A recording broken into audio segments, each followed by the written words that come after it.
it's no accident that the Queen's, present Queen's grandmother is a direct descendant from the sister of Vlad Dracul, on whom the Dracula stories are named. Are based. So Diana knew this, and then I come across people like an American lady, Arizona Wilder, who again was involved in a victim of this mind control project and was used to conduct rituals for them. Under a mind controlled state, they are mind controlled to conduct these rituals in a certain way.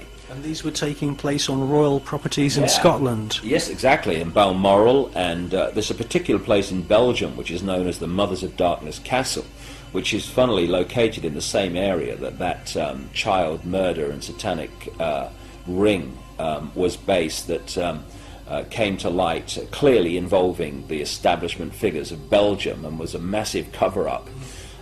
When a real investigator, a prosecutor, got involved, of course, they had to get rid of him, and 300,000 Belgians went on the march one day in protest at the cover-up. Well, all these things interconnect. And she told me that she and another two of such people have told me the same story, that she was actually in Britain at rituals at which Diana was being abused in part of these rituals in a mind-controlled state, because there's no question whatsoever that when you talk to the people I've talked to, that Princess Diana was one of the victims of mind control. One of the things that they do is they mind control the children of the aristocratic families, again for a reason we've discussed, which is the Illuminati mind, which is different to the regular run of human mind. It cannot stand the thought that it's not controlling events. Therefore, it does not want cuckoos in the bloodline nest. Therefore, it makes sure that the kids undergo mind control from an early age, which is why so many of these aristocratic families are so bloody dysfunctional, because they're all kind of, had their minds played with. They're bred from birth to serve a role. Exactly. Diana's role, and I'm not kidding, from birth, would have been to have been sacrificed in that place at that time. And people, and I understand, will find that staggering and impossible to believe. Well, you should have been around me for the last 14 years, and it wouldn't be impossible to believe. And her other role was to had her genes to the Windsors, because if we want to get really bizarre, the Windsors are not, like these Illuminati bloodlines in general, are not the same DNA as the rest of the global population, and they need an infusion of human genetics to hold the balance of their DNA between the human and what they really are, which is actually not human as we understand human. And what was happening, as Christine Fitzgerald, this close confidant of Diana for 9 years, explained to me, was that the genes of the Windsors were getting too imbalanced to the non-human side. And it was going to become clear within a very few generations that they weren't all that they seemed to be. And what they needed was an infusion of human genes. And as I've written in my books for years, and so many insiders have told me, and others, the key genetics that these people like to interbreed with are blonde-haired, blue-eyed people.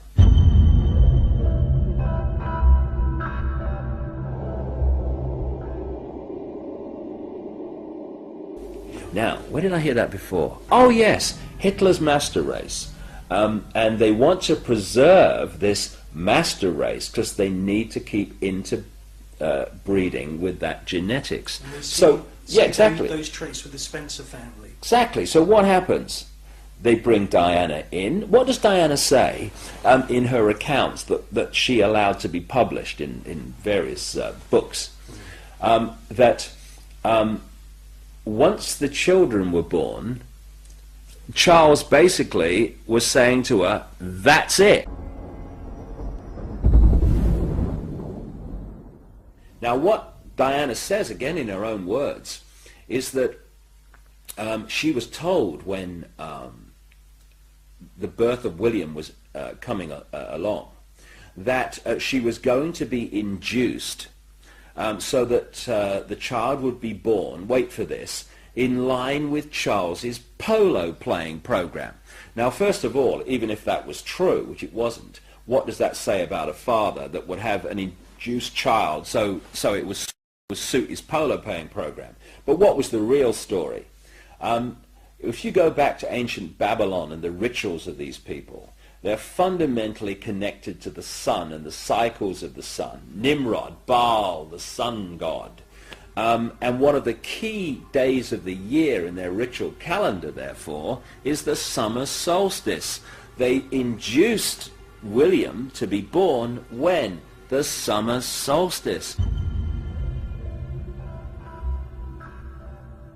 And this is what's going on around us all the time. There's a movie, which that television is telling us is reality,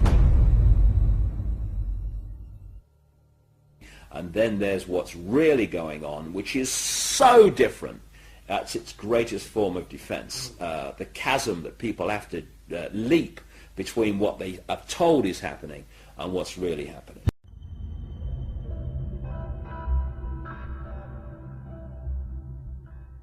A confidant, Christian Fitzgerald, told me that people who did not support these black occult networks that are controlling not just Britain but increasingly the world, they were feeding her information and warning her that she was in danger.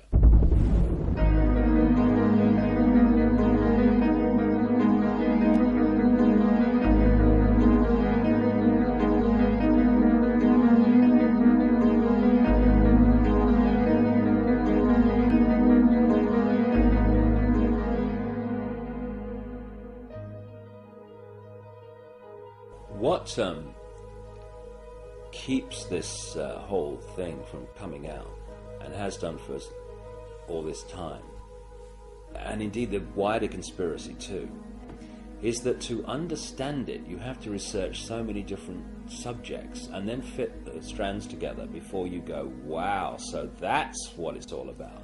In this soundbite world of superficiality we call the mainstream media, people get so little information that they can't see what's going on. So when you look at the story of Diana, it's not just about what's happening now, what happened in 97. It's also going back again to Babylon, places like that. The goddess Diana was an ancient goddess, which was another name for the Babylonian goddess Queen Semiramis, the goddess of the Illuminati. And one of the groups of people that worshipped Diana, the goddess, and did their rituals to her were called the Merovingians. The Merovingians are one of the, if not the, key bloodline in the whole Illuminati network. They were the royal line of a people called at one stage the Cambrian Franks, which is where we get France from, that came out of the time of the Trojan Wars in now what we now call Turkey, up through the Caucasus Mountains and into what we now call France. Eventually, their royal strand, the Merovingians, were what the whole people became known as. And they were great goddess Diana worshippers. And according to an American researcher in Paris, immediately after Diana died, the Merovingians dug underground sacrificial chambers in Paris, just outside the original Paris, well inside, of course, the present metropolis, where they did their rituals to the goddess Diana. And according to her, the place is now called the Pont d'Alma Tunnel, which is still an underground kind of location.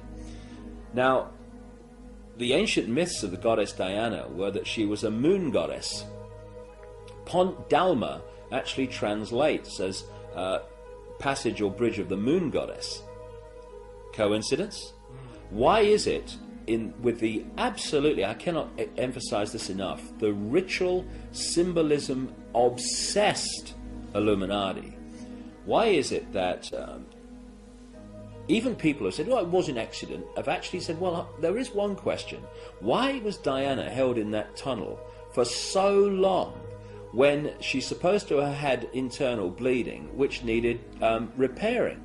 Why not get her to hospital immediately? Why was she held in that tunnel for the best part of an hour and a half? Why? Because in the sick ritual, and that's what it was, the ritual of her murder, she had to die in that place of ancient sacrifice to the goddess Diana. And it was when she died that they then moved her out. And of course, goodness knows what have happened to her internal organs, because this is what these sick people use in their rituals. Interestingly, when you look at the stories and myths surrounding the goddess Diana, over and over again, the theme of lakes, of islands, and particularly of the tree grove come up again and again and again. It was the tree grove that was the sacred place of worship to the goddess Diana, not a temple. Now, she wanted to be interned in the little church where her father is, just off the Spencer estate in Northamptonshire. And after her death, Earl Spencer says that he decided that she would be buried on the Spencer estate. Where? On an island, in a lake, in a tree grove. And there's also this bizarre story where Earl Spencer says that he had this dream that he had to put 4 black swans on the lake. And he then said to his estate manager, I've had this dream. Do you know where we can get 4 black swans from? And the estate manager said, well, sir, funnily enough, someone's just offered us 4. Oh, yeah, okay. I've seen a pig. Never mind a bloody swan. There it goes. Black swans are an occult symbol, aren't they? Exactly. The whole thing's a cult.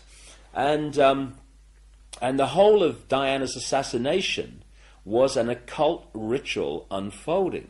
Now, what's kind of interesting to me is that when I was researching The Biggest Secret, which I wrote in 1998, which is kind of unfolding now before our eyes, one of the people that I was introduced to was a lady called Christine Fitzgerald, who, as the tabloid media in Britain acknowledged, was a close confidant of Princess Diana for 9 years. They fell out a little while before her death, but for 9 years they were big time close.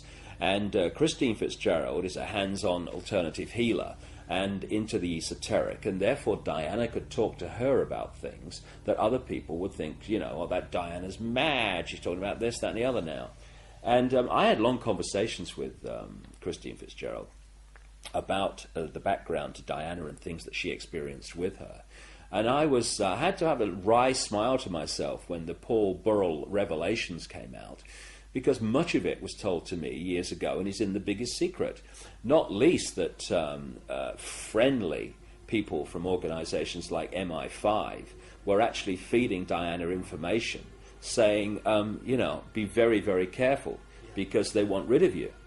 And so when Burrell produced this letter from Diana in which she predicted her own death in a car crash, in effect, it absolutely fits with what Christine Fitzgerald told me about her experience and what Diana said to her.